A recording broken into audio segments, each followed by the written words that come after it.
Can you take it? More startling, more blood-curdling than anything you've ever seen. Son of Dracula. Welcome back to Entertainment Rebooted, specifically Cinema Revisited, the Universal Monster movies. I am joined by my usual co-host, the esteemed DJ. Say hi, DJ. Hello. Tonight's film, DJ, was none other than 1943's Son of Dracula, starring none other than Lon Chaney Jr., although he's credited just as Lon Chaney in this film. So, DJ, give us a plot summary of Son of Dracula. There was a plot? Apparently. I don't know what it was. That's a mystery that we're going to have to solve. I don't know how to summarize this movie. It didn't make any sense. Okay, so the first, I guess, half of the movie is told in backstory, all at once at the beginning of the film. These two childhood friends are engaged. The woman in the relationship, she had been traveling abroad and met an Alucard, Count Alucard. The movie starts out without her being really part of it. It's like all the other people in the background waiting for him to show up at the train station, and he never shows up. And then there's a party, and he never shows up. And then her dad dies by weird wounds on his neck. And then she inherits the house, and only the house. And then she randomly suddenly marries Alucard, takes over the house, becomes a vampire, tries to get him to become a vampire, him being the childhood friend, and everybody goes crazy, and then everybody dies. What the hell kind of movie were you watching? That's what happened. The only people who died in it were the vampires. Well, I know, but not everybody. Everybody died. The end. Actually, weirdly enough, in this one, the Dracula movies before it, a lot of bodies are left in their wake. In this one, very few people actually die. That's true. The colonel dies in the beginning. He attacks a child, but he survives. Yeah.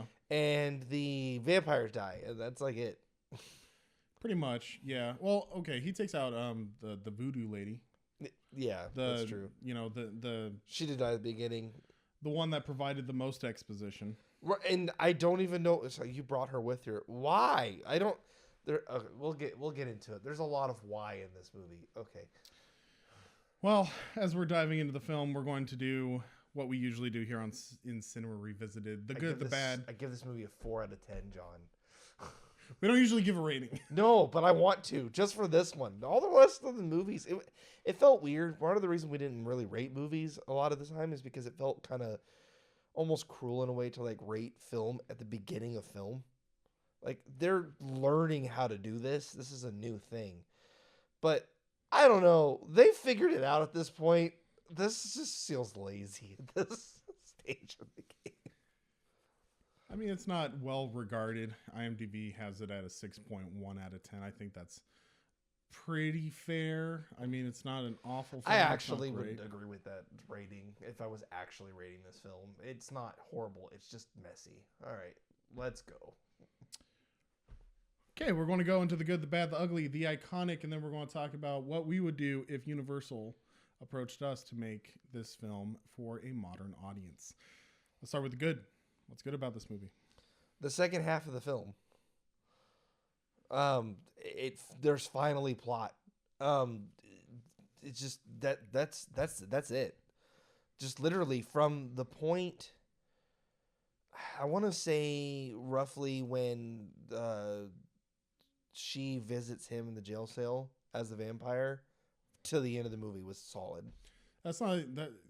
It's not even halfway. Yeah, actually. that's 3/4 of the way. Yeah, that's through the film. 3/4 way for the film. The back half of the falling action. Yeah. From there to the end of the film is great. That's fair.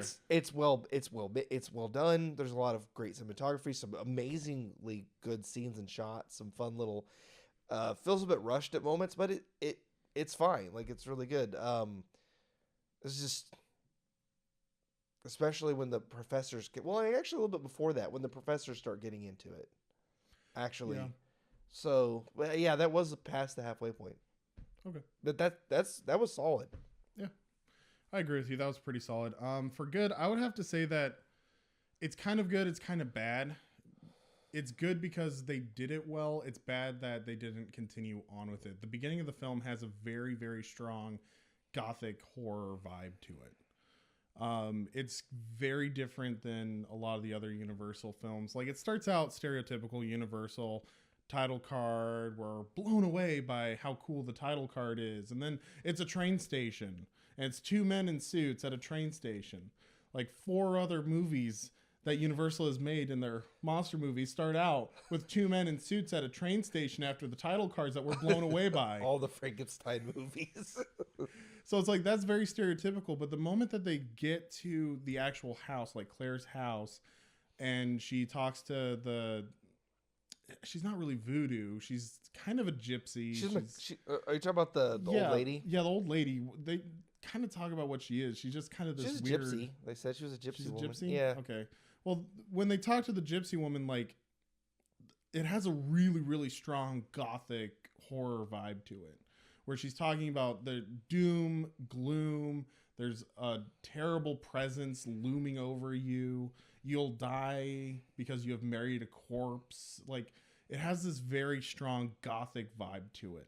And it feels very different. It feels more like, okay, we're in for more like an atmospheric kind of horror. We're going to be feeling and seeing how off-putting Dracula actually is, and kind of going along those vibes. But then it's almost like immediately after setting this great scene, so I'll just roll into the bad.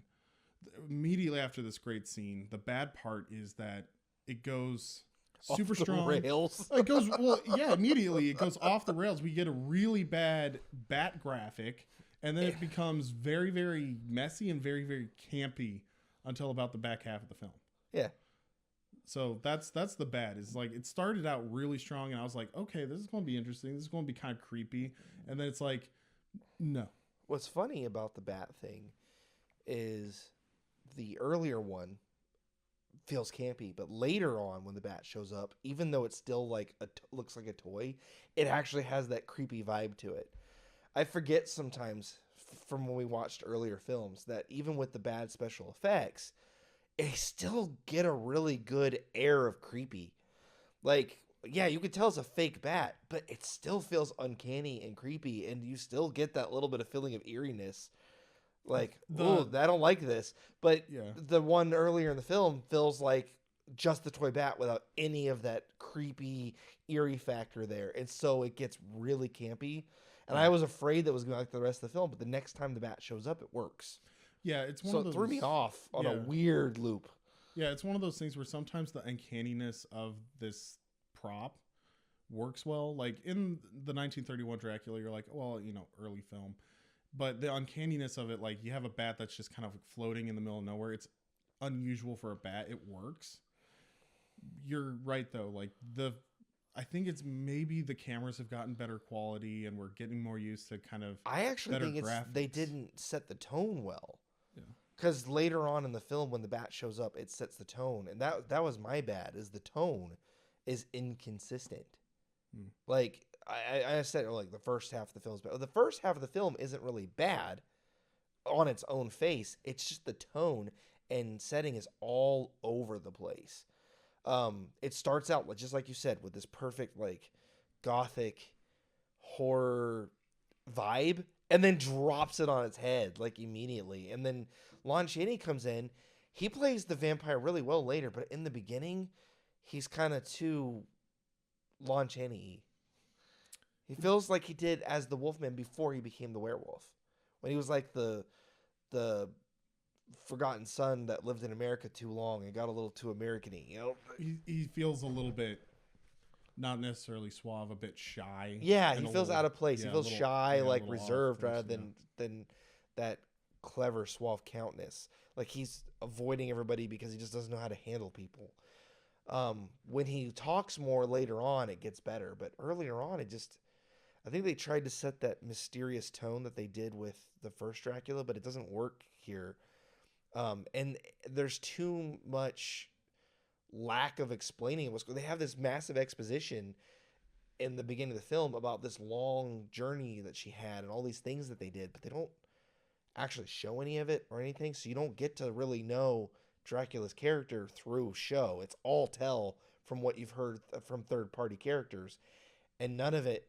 The original Dracula, it sets this tone. They go into the castle early, and Dracula's there to sign papers. Like, it happens really quick, and you get that vibe that he has.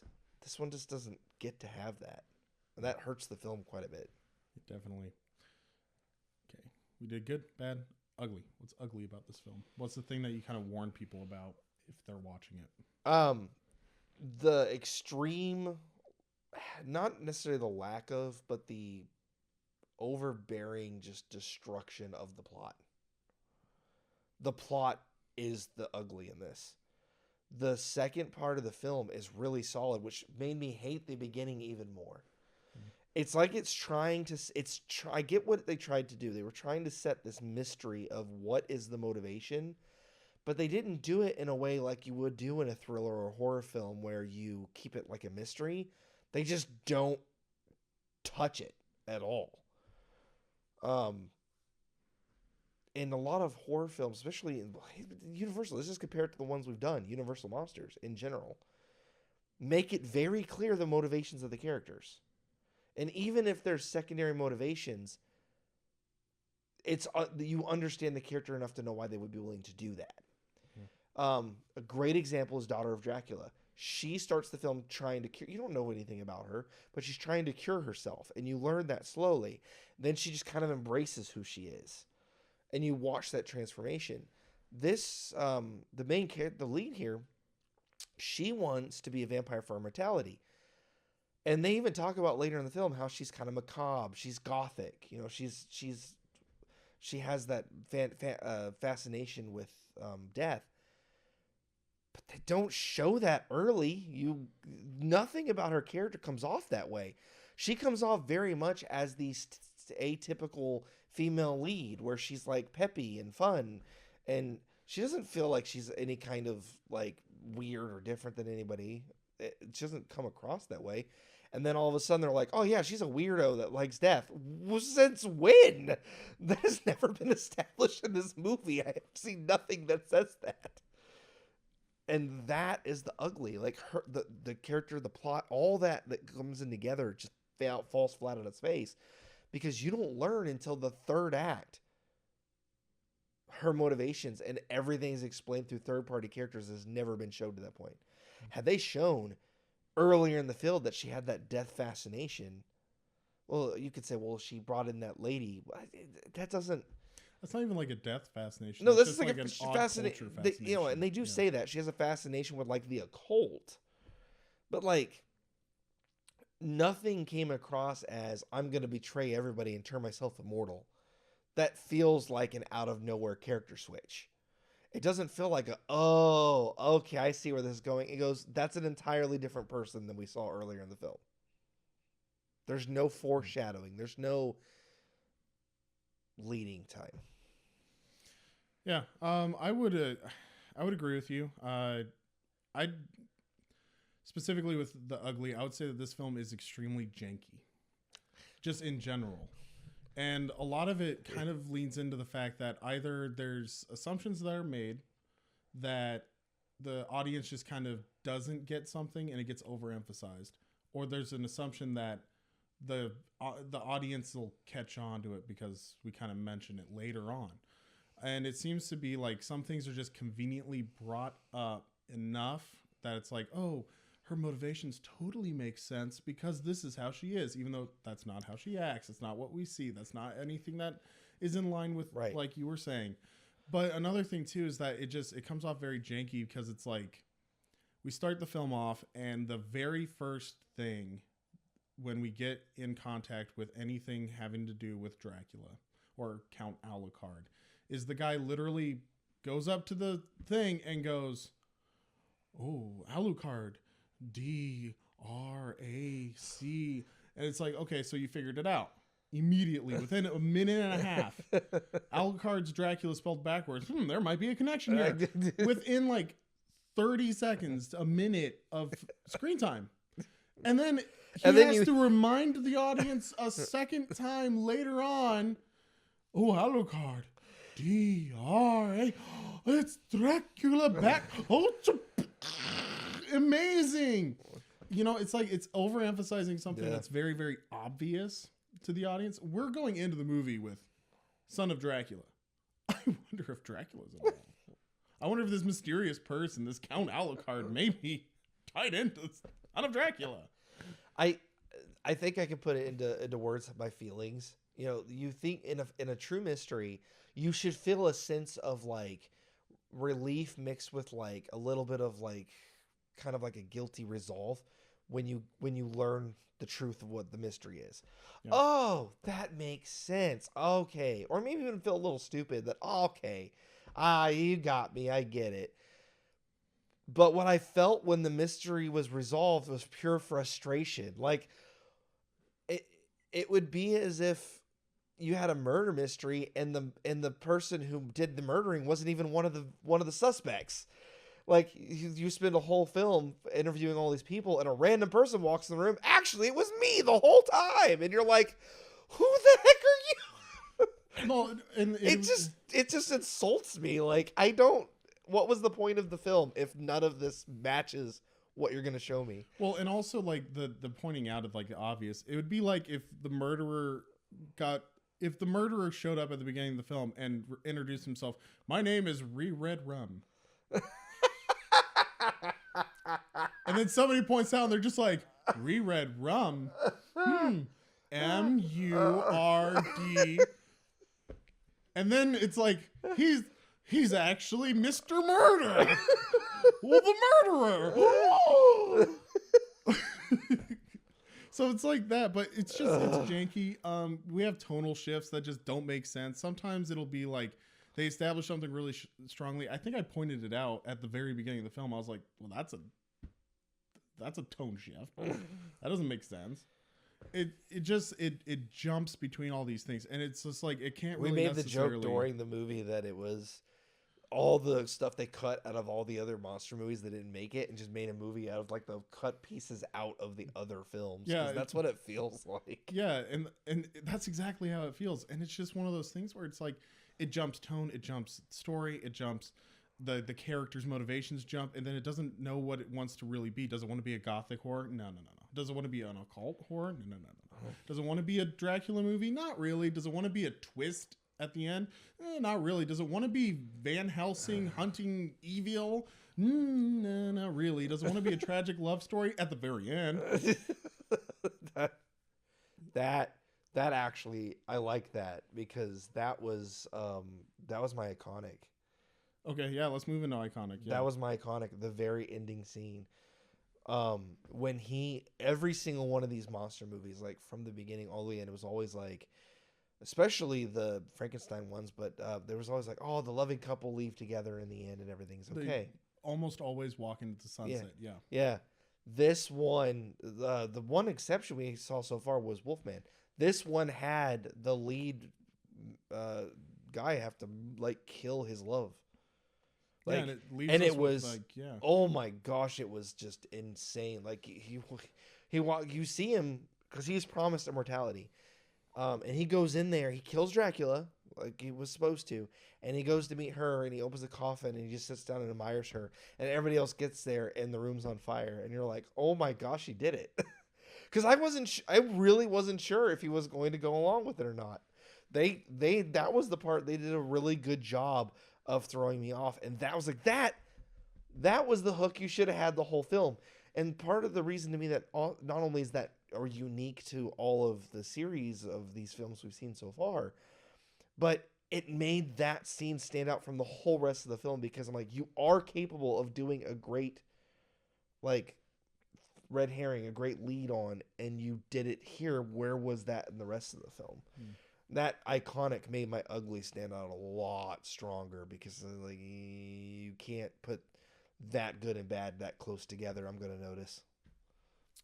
Yeah. The iconic in this film is 110%. Obviously, the sheriff.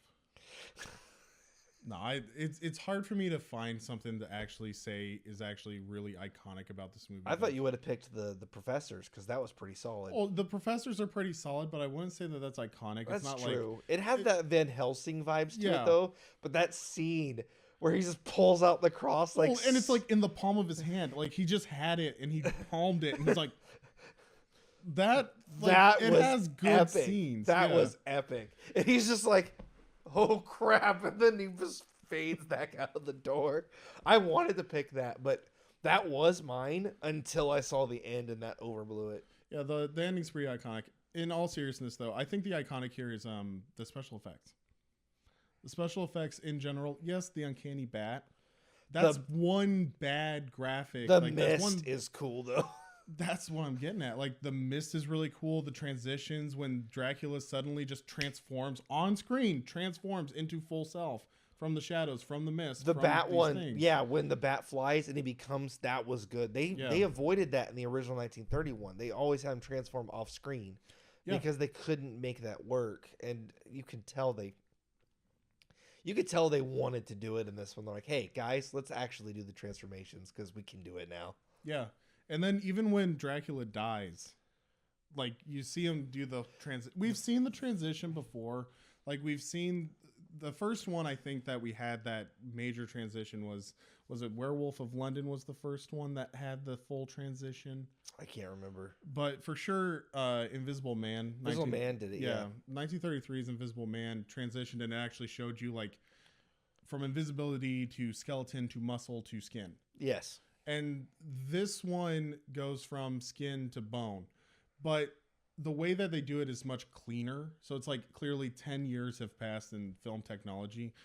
But it is one of those things where I just have to say, like, you know, kudos to the filmmakers. The special effects are almost all of them, like 90% of them are incredible outside of the bat at the beginning. Yeah. Well, even the bat later on, even fakey looking, like we said, it looks really good when it feels eerie, so it works.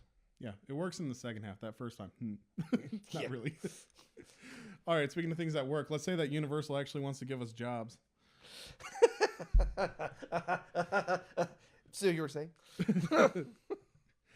Let's say they come up to you and they say, we would like to make a movie around the idea of Son of Dracula, the son of Dracula. How would you make this film for a modern audience, or what kind of film would you go with the basic kind of premise? Actually, for this one, I wouldn't do a more modern take. I think I would stick with the original idea. I would give a first act to this film.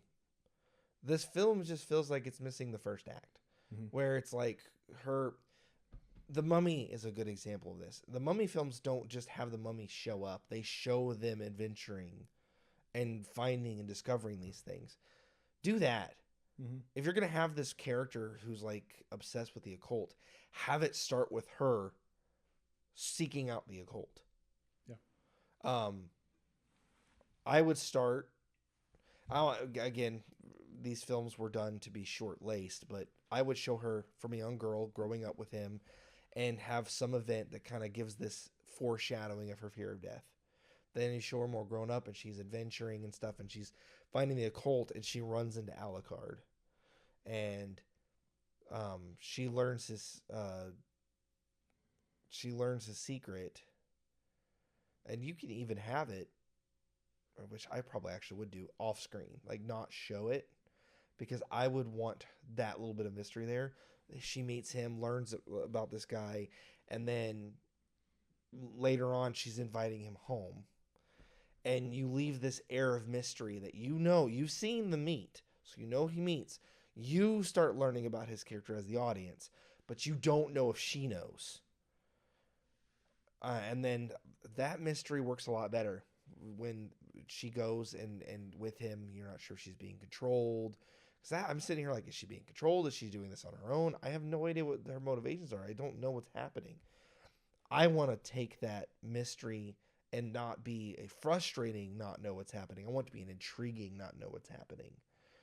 So you've already developed this relationship between the two of them, and you give them more time to develop a kind of a rapport. He comes to the village and he's there for a while before he doesn't just show up and they get married all of a sudden. Have it be more gradual and have it be less I would red herring the audience like crazy that she's being controlled, that he's manipulating her and he's in control. And then the twist is that she was actually manipulating everyone else the whole time. And once she becomes immortal, she becomes the villain of the story. And it turns out that Alucard was just a throwaway character the entire time, and she's the true mastermind. And the climax of the film is them trying to take her down.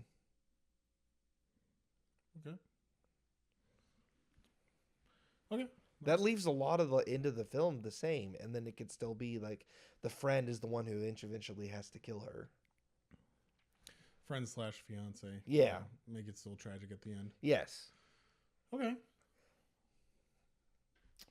All right. Let's say that I got the reins. I would go ahead. I'd lean into it being more of a gothic horror. I would definitely show our main character Claire to be definitely very into the macabre. She's just kind of an odd character.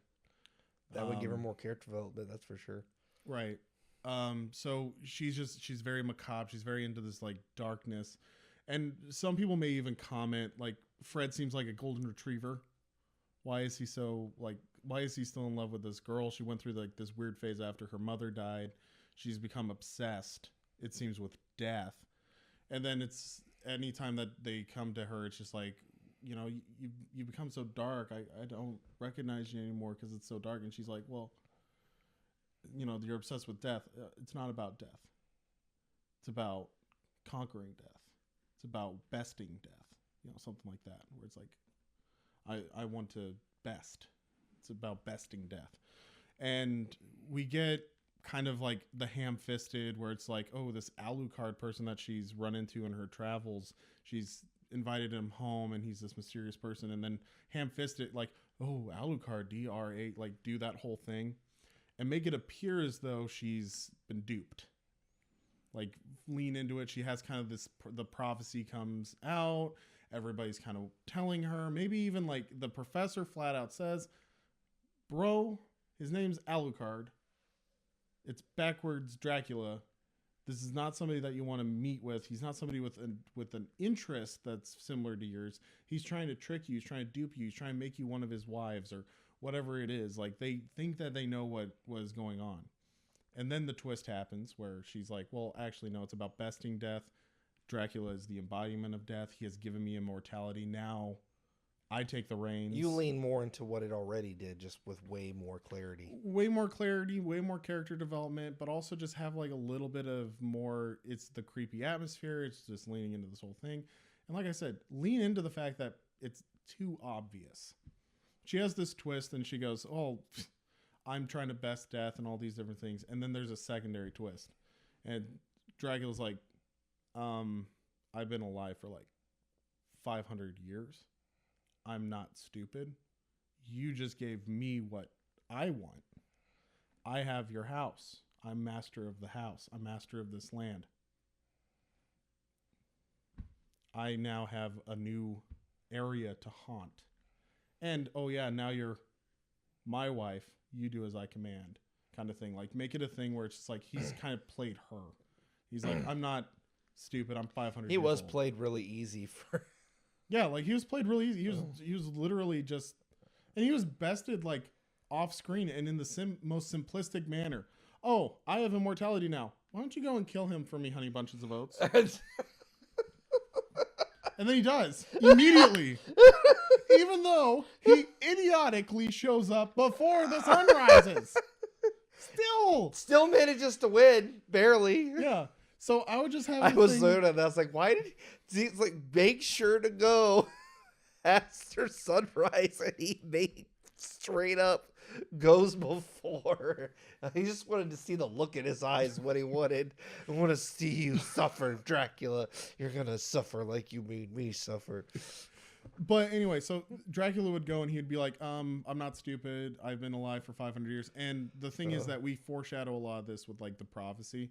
The prophecy may talk about like you're going to marry a corpse. You're going to your inheritance will burn to ash. The world will burn to ash because of your actions. Something like that, where Dracula wins. It seems like Dracula is going to win in the end. But then the professors kind of come in, or, you know, the jilted lover, the jilted fiance or whatever. And it's just like, you know, people are right. I thought that you were just kind of this 3-dimensional person and you've become a monster. I was interested in you and I, you know, I loved you despite all of this strangeness. I just thought that you know, we completed each other. We're two halves. We were a yin and yang kind of thing. I have this golden retriever energy, you have this darkness about you, and we complete each other. But in all reality, you're not just into this darkness, you are this darkness. You are a monster. She looked into the abyss, and the abyss looked back. And so he ends up having to burn it all to the ground. He has to do it. And it's all because she literally was married to the idea of conquering death. And as a result, everything burned to the ground. That feels like what this movie was trying to do. It just didn't do a very good job of doing it. Yeah. So I would lean into that, and I would kind of leave it where classic Gothic ending, nobody truly wins. Dracula's defeated. Claire is defeated. She became and she succumbed to her own darkness. And he stands there looking. And the fiancé is literally standing as he watches the future that he thought was there turn to ash. And that's where you leave it. Nice. Yeah. Anyway, that's what I would do. Let us know what you would do if you had control of Son of Dracula in the comments below. Otherwise, just let us know in general, what are your thoughts about Son of Dracula, the channel? What movies are you looking forward to as we're continuing this series? Otherwise, be sure to leave us a like if you like this video. Subscribe if you haven't already, and share us with your friends. We're always trying to increase our reach into the new world of the internet. Any final thoughts? Nope. Thanks for watching. All right. See you all in the next video. Thank you for watching.